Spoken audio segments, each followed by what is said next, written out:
So while I'm waiting on another video processing via YouTube, a speeding cyclist who crashed into pensioner 81 while racing at 29 miles per hour in a 20 mile per hour zone avoids prosecution after she dies because speed limits don't apply to bicycles, court hears.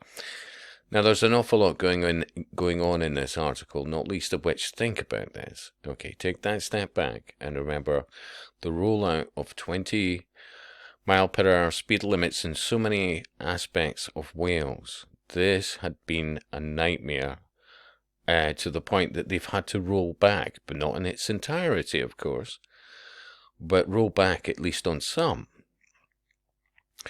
But remember, Scotland is forging ahead and expanding the 20 mile per hour zones. Now, they know that the detrimental effect is that so many tradespeople are limited to the amount of clients they can actually go and visit. This also affects delivery drivers, this affects trucks, this affects so many other aspects of life on the road. Now, we used to have this thing called common sense in areas where there's lots of parked cars, and if you're taught right how to learn to drive, one of the aspects of that is to assume that everybody else on the road is an idiot, whether it be a car driver or a pedestrian, until proven otherwise. Everybody knows there's decent car drivers and pedestrians, but never assume.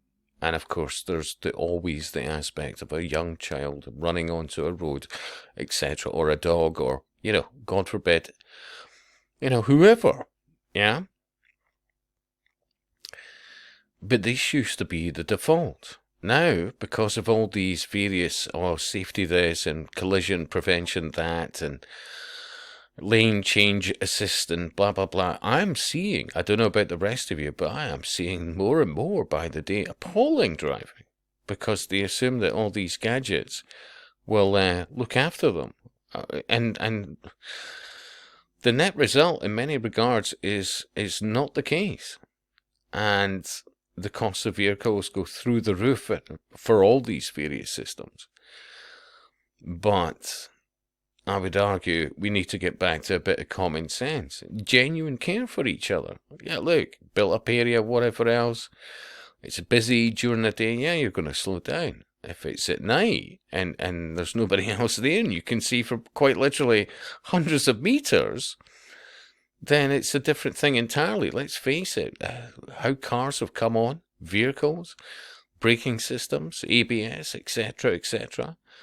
I, for one, am not a fan. In all honesty, one of the things about maturity is the realization, do you really need a supercar on the road? Do you need 500 horsepower to feel good about yourself? Seriously, I would definitely, for one, would be up for embracing lower horsepower, better handling, because let's face it, for most cars now, of any kind of performance, it's for a racetrack. And they say, hey, would you like to go to various racetracks and you pay X amount, and none of it's cheap, by the way. And you may go through a set of tires, brakes, whatever else, blah, blah, blah. There's many people out there that can apparently afford it. But when you've got SUVs that can do 0 to 60 in like just over 3 seconds, how insecure about your appendage are you that you feel good about yourself to be able to do that because you're somewhere on that sociopathic, psychopathic scale? Let's be honest, I want to have the performance of a supercar, but in something sturdy enough that I will come out best, and I have enough in the bank to deal with the consequences and, whatever fraternity I'm in. You could go into this shit for hours, and I'm already off at tangents, but am I really when you think about this? Then you look at who was the individual that ran over the pedestrian, yeah? Happened to be a vice president of Credit Suisse. Now, how about this?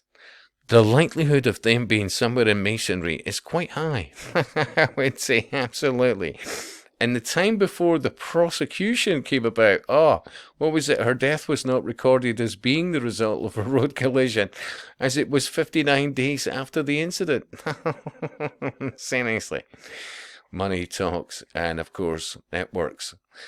But it also, they always like to do things on multiple levels. Now, what a better way to say, well, actually, 20 really is plenty, because even cyclists can kill people above that speed. It's complex. It truly is.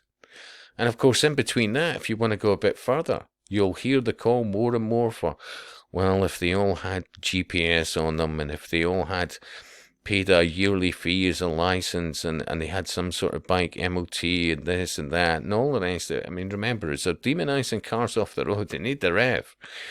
We live in a business after all. Yeah. It's complex. And I'll speak to you soon.